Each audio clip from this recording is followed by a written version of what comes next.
Assalamualaikum warahmatullahi wabarakatuh. Hai teman-teman semua, apa kabarnya hari ini? Semoga selalu dalam keadaan sehat-sehat, baik dan bahagia selalu. Oke teman-teman, sebelum lanjut ke videonya, aku mau ngucapin banyak-banyak terima kasih buat teman-teman yang sudah berkenan klik video aku. Semoga video sederhana aku ini ada manfaatnya buat teman-teman semua. Oke, hari ini kita bahas lagi tentang perwarungan karena masih banyak banget teman-teman yang bertanya ya. Aku jawabnya di video aku aja ya teman-teman, karena kalau misalkan aku jawab di komentar itu karena banyak sekali pertanyaan yang sama dan itu pasti bakalan memakan waktu yang banyak ya teman-teman kalau misalkan aku jawab satu persatu. Nah, di sini itu hari ini aku akan bahas mengenai bagaimana sih kita itu mengelola warung dengan modal yang minim. Dan banyak sekali teman-teman bertanya itu tentang gimana kalau misalkan kita itu penghasilannya hanya di warung dan modal kita itu minim, bagaimana warung kita itu bisa berkembang. Untuk membuka warung sembako atau toko sembako itu dengan modal minim, misalkan ratusan ribu atau jutaan, sejuta, 2 juta, itu tuh sebenarnya bisa banget ya, bisa banget warung kita itu bisa berkembang. Tapi di sini banyak pertanyaan dari teman-teman itu yang bertanya kalau misalkan modal kita minim, tidak punya penghasilan lain, terus bagaimana caranya agar warung kita itu bisa berkembang. Nah, kalau di setiap video-video aku sering banget bahas ya teman-teman, kalau modal kita itu minim ya kita juga harus punya penghasilan lain atau punya tambahan lain untuk memenuhi kebutuhan kita. Tapi kebanyakan teman-teman itu kan bertanya, misalkan tidak punya tambahan lain atau penghasilan lain, hanya mengandalkan warung saja, itu bagaimana caranya biar bisa berkembang gitu ya teman-teman. Nah, kalau seperti itu ya otomatis tetap warung kita itu nggak bakal bisa berkembang kalau kita hanya mengandalkan warung saja. Sudahlah kita modalnya minim, terus untung dari warung kita itu untuk menopang kebutuhan kita sehari-hari, ya otomatis warung kita nggak bakal berkembang ya teman-teman. Kalau misalkan warung kita mau berkembang ya untungnya dijadikan modal lagi, itu sudah, kalau menurut aku sudah solusi yang terbaik ya teman-teman. Kalau misalkan modal minim, janganlah kita berharap untung dulu. Kalau modal minim, untung kita buat kebutuhan sehari-hari, untuk menopang kebutuhan kita sehari-hari, otomatis warung kita itu nggak bakal berkembang gitu ya teman-teman, kalau menurut pengalaman aku. Kalau misalkan modal kita banyak berpuluh-puluh juta sih nggak apa-apa, nggak masalah ya teman-teman, kebutuhan sehari-hari kita hanya di warung saja. Untuk solusinya ya seperti itu ya teman-teman, aku sudah selalu bahas ya di video-video aku. Kalau modal kita minim, kita harus punya penghasilan lain atau punya tambahan lain.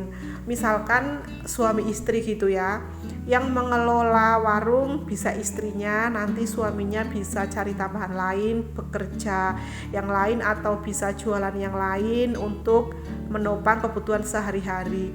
Nah, untung warung itu nanti dijadikan modal lagi, dijadikan barang lagi, dijadikan buat ngisi warung gitulah ya teman-teman. Itu pasti lama-lama nanti akan berkembang. Tapi kalau misalkan modal kita minim, untung yang didapatkan dari warung itu untuk menopang kebutuhan sehari-hari, ya sudah jelas, sudah dipastikan warung kita itu nggak bakal berkembang.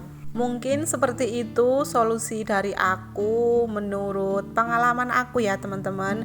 Jika belum paham, Kalau misalkan belum puas dengan jawaban aku, bisa teman-teman cari jawaban di channel lain ya, karena aku juga masih banyak belajar, masih harus banyak lagi belajar ya teman-teman. Oke, selanjutnya untuk membuka warung sembako atau toko sembako dengan modal yang minim, barang apa aja sih yang harus kita stok ya?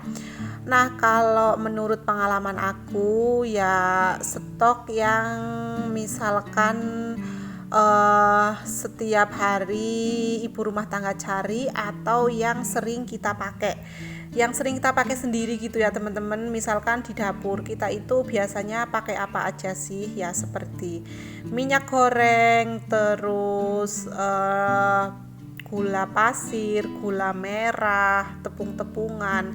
Kalau misalkan modal kita minim, janganlah dulu kita itu stok banyak-banyak, cukup ya sedikit-sedikit aja.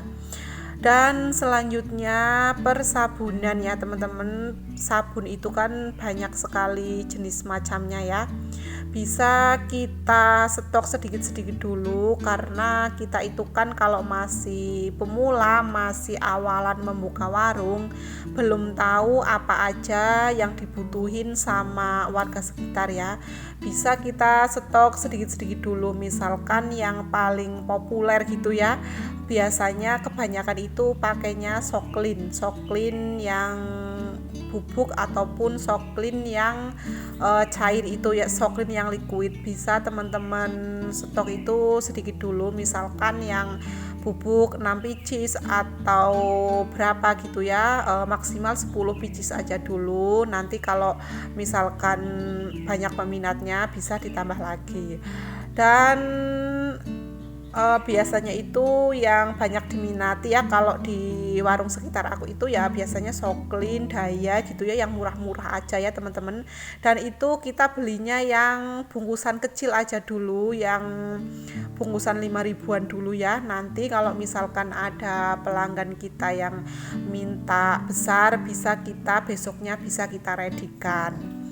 Dan terus perkopian. Kalau perkopian teman-teman itu jangan beli yang banyak merek gitu ya, karena kan kopi itu kan banyak sekali mereknya. Bisa satu renceng itu dulu yang merek yang sudah terkenal, yang biasa gitu ya teman-teman, orang tahu. Karena kadang itu kan di setiap daerah gitu kan ya cocok-cocokan ya minum kopinya. Kalau kopi disarankan jangan terlalu banyak nyetok, tunggu kita tahu apa aja selera pelanggan kita, apa aja selera warga sekitar kita. Oke, selanjutnya yang wajib banget ada di warung kita itu mie instan, karena mie instan pasti laku banget ya tiap hari. Dan untuk pemula kita stoknya sedikit-sedikit aja dulu, misalkan setiap rasa 10 pieces aja dulu, karena kita itu kan belum tahu selera pelanggan kita apa. Nanti dengan berjalannya waktu bisa kita tambah lagi. Dan kalau modal kita minim, selalu aku tekankan ya teman-teman, untung kita janganlah dulu diambil untungnya buat nambah stok barang ya. Karena membuka warung sembako itu banyak banget item yang harus kita jual, pokoknya bermacam-macam ya teman-teman. Kalau modal kita itu minim ya pokoknya kita harus disabar-sabarin dulu, harus pintar-pintar mengelola keuangan kita. Nah, kalau misalkan teman-teman pengen warungnya cepat berkembang ya bisa juga sih dengan misalkan dengan berhutang ya, berhutang dengan saudara gitu. Kalau aku sih disarankan berhutangnya dengan saudara, yang misalkan kita nggak ada tempo terus nggak ada bunga. Takutnya kalau misalkan kita berhutang di bank itu nanti belum kita untungnya belum jelas, masih harus mikirin cicilan ya teman-teman. Bisa juga kita menjual aset yang kita punya seperti perhiasan. Kalau teman-teman punya perhiasan bisa dijual dulu untuk modal warung sembako, untuk menambah barang. Kalau misalkan aset yang lain seperti sepeda motor atau tanah, ya kalau saran aku sih jangan ya teman-teman, karena sayang. Nggak apa-apa, kita pelan-pelan aja dulu, yang penting hasilnya pasti. Oke teman-teman, mungkin sampai di sini dulu sharing-sharing kita hari ini. Terima kasih yang sudah mau menonton. Sampai jumpa di video-video aku selanjutnya. Wassalamualaikum warahmatullahi wabarakatuh.